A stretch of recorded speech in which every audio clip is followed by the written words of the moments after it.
Yo, it's Wild Riley again. I just wanted to do a quick video on some good old backyard Dutch oven cooking. The kind of thing I grew up with in the Scouts, and back when I was a Boy Scout leader, we do Dutch oven pizza. So, got this big Dutch oven. I put it on a 35-gallon drum, maybe 40-gallon drum, and so the Dutch oven pizza is going to be a Hawaiian one. I just got a simple vegan recipe online. You know, whatever, like a teaspoon of yeast, a teaspoon of sugar, a cup of warm water, dissolve the yeast until it gets kind of milky, then add 2.5 cups of flour, a teaspoon of salt, and 2 tablespoons of oil. Very basic, and then you just knead it out. And I got a rolling pin, rolled it out, made the crust and everything. So I put the coals on the bottom, and you can use oak bark and other things too, but this briquettes work nice.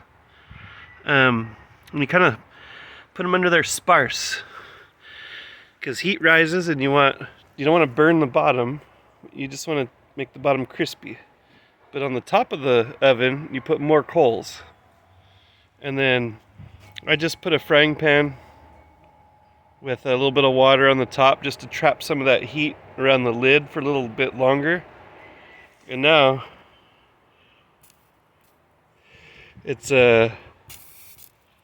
hot, sizzling hot, and it's cooking down into the oven.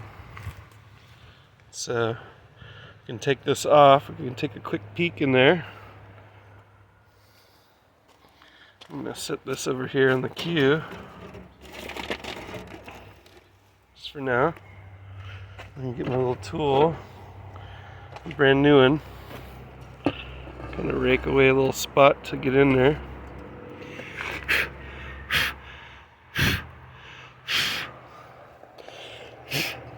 Get most of the ashes out of the way before you do this.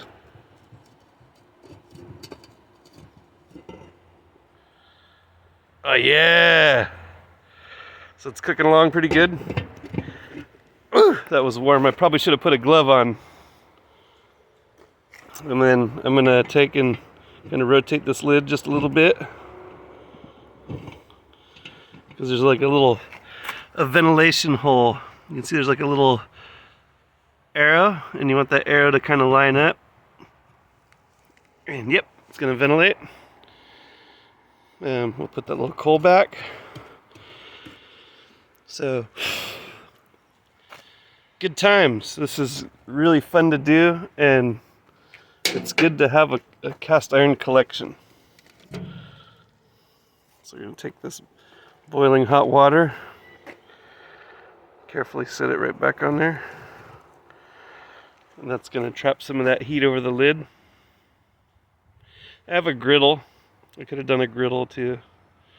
But I figured the warm water can be used for doing dishes, cleansing the old hickories. So right along with cast iron, old hickory. You gotta love it. American made, good steel. I knew a lady up in the mountains that had an old hickory blade, real similar to this one. She took very good care of it. Along with her few possessions that she kept with her. The basics, she had a couple frying pans, some cast iron, and a few of her own things. But yeah. Cast iron cooking, I put some of these coals here around the outside to kind of warm up the sides a little bit, kind of just to help keep a warm environment. And it's nice cooking on this 50-gallon drum, or this drum anyway, because it gets everything up here where it's easy to work, and so I'm not squatting down on the ground, scuttling around. This is also, any variation of this, you can even make one, with this little chimney to get coals going. See, if I thought I needed more coals, I would come over here, since it's already going.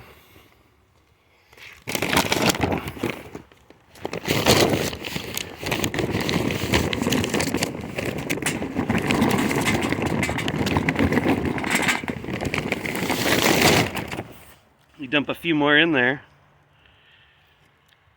and it keeps itself going.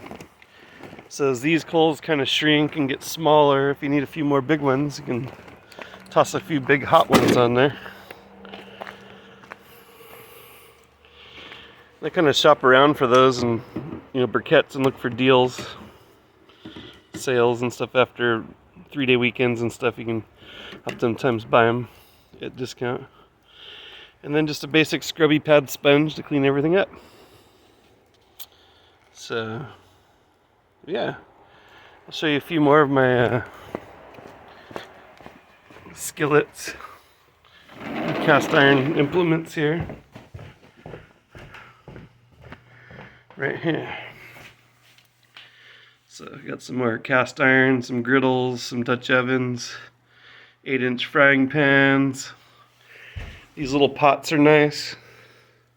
It's like a 6-inch pot, the lid or 8-inch pot, and the lid works on the frying pans too. That's what I like about this stuff, is a lot of it's interchangeable. 10-inch, whatever, 14-inch skillets, different ways to cook. So it's good to have a little collection of cast iron because you can do a lot of outdoor cooking. So if you don't want to heat up the house in the summertime, or if you want to feed a bunch of people, all you need is a campfire and you can cook styling.